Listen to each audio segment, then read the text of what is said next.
Le Cameroun traverse actuellement une période critique où se joue son avenir politique et social.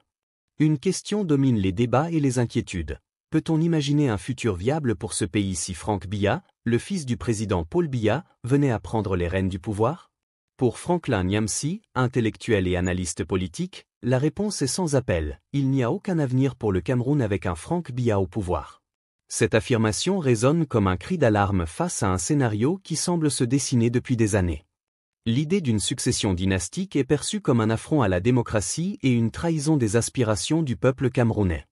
Après plus de 4 décennies de règne, Paul Biya semble préparer une transition qui consoliderait le pouvoir de sa famille, transformant une république déjà fragilisée en une monarchie de fait. Depuis son arrivée au pouvoir, Paul Biya a bâti un système caractérisé par la centralisation extrême, la corruption et le népotisme. À mesure que son âge avancé et son état de santé décline, le président apparaît de plus en plus comme une figure symbolique derrière laquelle opère une élite proche de son clan familial. Franck Biya, bien que discret, s'impose progressivement comme l'héritier naturel dans cette stratégie, une perspective que Franklin Nyamsi dénonce vigoureusement. Pour cet analyste, une telle succession ne ferait qu'enfoncer davantage le Cameroun dans une crise systémique. Le pays est déjà confronté à une instabilité économique chronique, aggravée par des problèmes de gouvernance et de détournement des ressources publiques. La continuité du pouvoir au sein du clan Biya ne servirait qu'à préserver les privilèges d'une oligarchie, au détriment des besoins pressants du peuple. Au-delà de la scène nationale, le rôle de la France, ancienne puissance coloniale, est un élément clé de l'analyse. Franklin Nyamsi met en lumière l'influence persistante du néocolonialisme dans les affaires politiques camerounaises. Depuis l'indépendance, les gouvernements successifs, y compris celui de Paul Biya, ont maintenu des liens étroits avec Paris, souvent au détriment de la souveraineté nationale. Aujourd'hui, la France semble adopter une position ambivalente face à une possible présidence de Franck Biya. D'un côté, certains médias français, autrefois alliés inconditionnels du régime, commencent à émettre des critiques. Ce changement de ton est interprété par Franklin Nyamsi comme une tentative de reconfigurer la scène politique camerounaise pour préserver les intérêts néocoloniaux. D'un autre côté, ces critiques ne traduisent pas une volonté de rupture avec le système en place, mais plutôt un ajustement stratégique. Ce contexte renforce l'idée que la succession dynastique ne bénéficierait ni au Cameroun ni à ses partenaires internationaux. Franklin Nyamsi souligne que même parmi les soutiens traditionnels du régime, des doutes émergent quant à la capacité de Franck Biya à gouverner efficacement. La crainte de voir le pays sombrer dans le chaos ou inspirer des mouvements révolutionnaires inquiète, notamment ceux qui bénéficient du statu quo. Au niveau local, cette incertitude est exacerbée par une population de plus en plus exaspérée par des décennies de mauvaise gouvernance. Le mécontentement grandit, alimenté par une économie en berne, des infrastructures défaillantes et une répression politique constante. Dans ce contexte, la perspective de voir Franck Biya accéder au pouvoir pourrait devenir le catalyseur d'une crise majeure.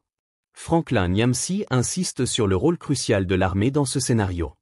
Institution clé du régime, elle a longtemps été à la fois un pilier de stabilité et un instrument de répression.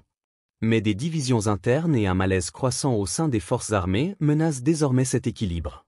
Si ces tensions ne sont pas résolues, elles pourraient déboucher sur un coup d'État militaire ou sur une désintégration plus large de l'appareil sécuritaire. Face à ces défis, Nyamsi plaide pour une mobilisation populaire et une prise de conscience collective.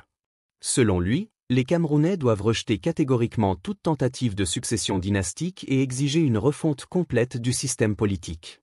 Il appelle à une révolution panafricaine inspirée des mouvements qui, ailleurs sur le continent, ont su renverser des régimes autoritaires et instaurer une gouvernance plus juste et transparente. Cette révolution, estime-t-il, ne peut réussir que si elle s'attaque aux causes profondes des problèmes du Cameroun, la corruption, le néocolonialisme et l'injustice sociale. Il s'agit d'un projet ambitieux qui nécessite une volonté politique forte et un engagement de tous les segments de la société.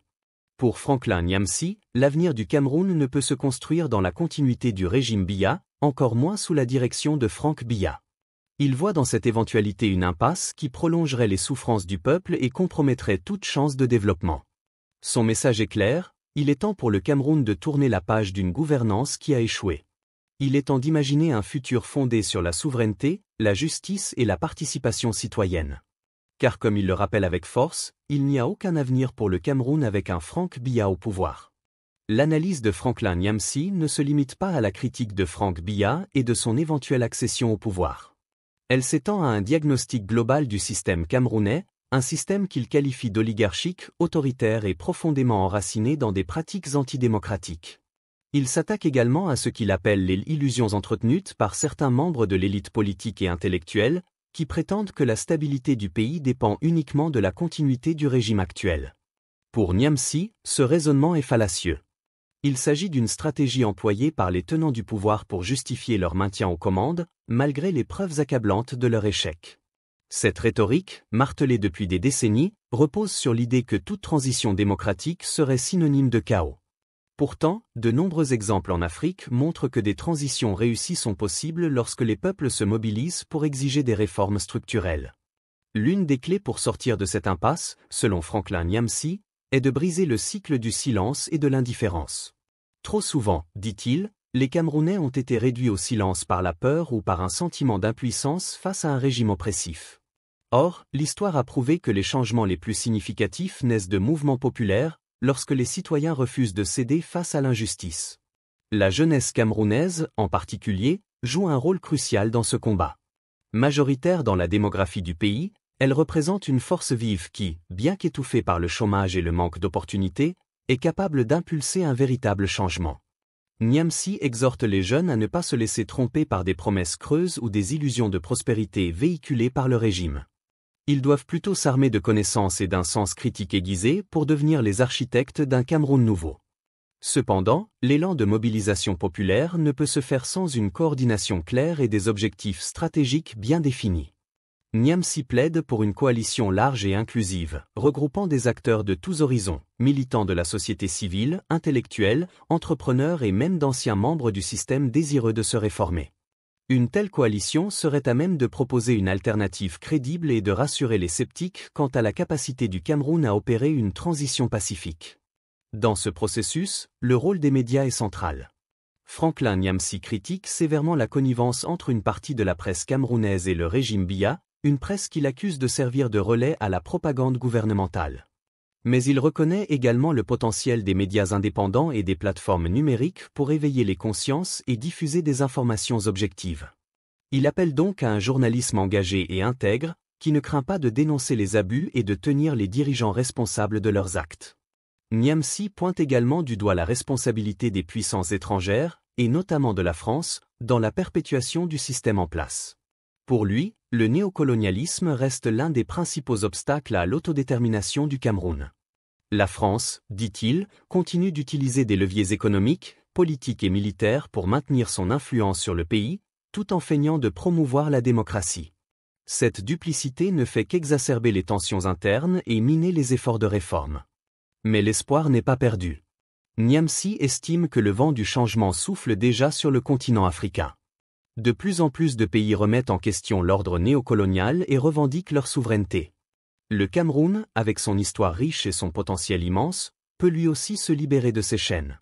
Il faut pour cela un sursaut collectif, une prise de conscience que l'avenir du pays dépend avant tout de la volonté de son peuple. Pour conclure, Franklin Nyamsi appelle les Camerounais à ne pas se résigner. La perspective d'une présidence de Frank Biya, selon lui, un danger imminent qui doit être combattu avec détermination.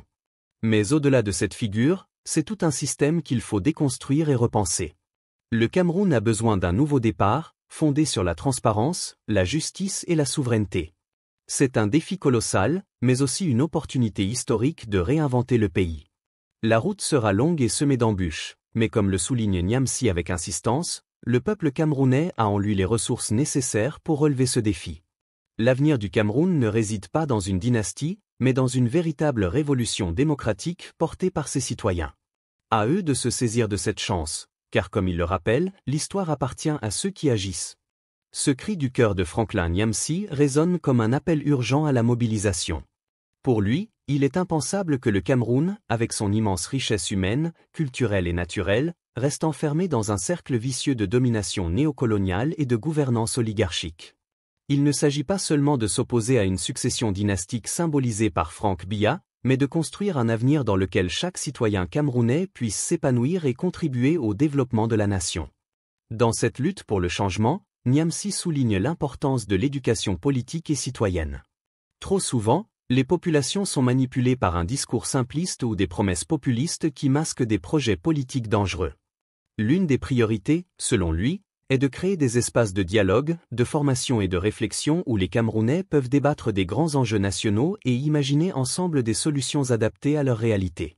Ces initiatives ne doivent pas venir uniquement des élites, mais doivent inclure des voix diverses, notamment celles des communautés rurales, des femmes et des jeunes, qui sont souvent marginalisés dans les processus décisionnels.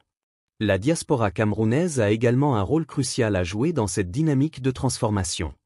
Établie dans divers pays à travers le monde, elle dispose non seulement d'une force économique significative grâce au transfert d'argent, mais aussi d'un capital intellectuel et technique précieux. Franklin Niamsi appelle cette diaspora à s'organiser et à utiliser ses ressources pour soutenir des initiatives locales visant à promouvoir la démocratie, la bonne gouvernance et l'autonomie économique. Selon lui, la diaspora peut être un moteur essentiel pour mettre en lumière les abus du régime Biya sur la scène internationale et mobiliser un soutien global en faveur du changement.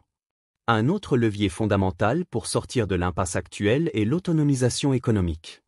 Franklin Niamsi insiste sur le fait qu'un peuple économiquement dépendant est un peuple vulnérable face à la manipulation politique. Il encourage donc les Camerounais à investir dans des projets locaux, à développer des entreprises communautaires et à se réapproprier les ressources naturelles du pays. Ces initiatives économiques, combinées à une lutte contre la corruption endémique, pourraient contribuer à réduire l'influence étrangère et renforcer l'indépendance nationale. L'appel de Niamsi est également marqué par une profonde conviction panafricaine. Il ne voit pas le Cameroun comme un cas isolé, mais comme une pièce d'un puzzle continental plus large.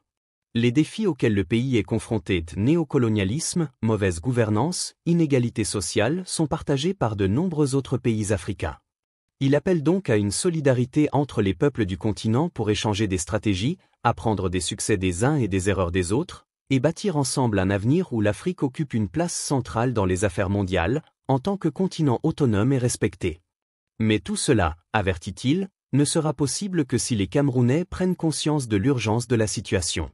Le temps n'est plus à l'attentisme ni aux divisions. Chaque jour qui passe sans action renforce le statu quo et rend plus difficile l'émergence d'un véritable changement.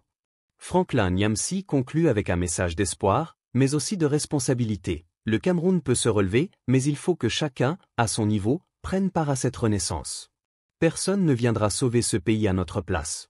Ce plaidoyer vibrant laisse peu de place à l'ambiguïté. Pour Franklin Niamsi, l'avenir du Cameroun ne pourra être assuré que par un peuple debout, conscient et uni. L'histoire est en marche, et chaque Camerounais a le pouvoir d'y écrire son chapitre. Mais pour cela, il faut du courage, de la détermination et une foi inébranlable en la capacité de ce grand pays à se réinventer.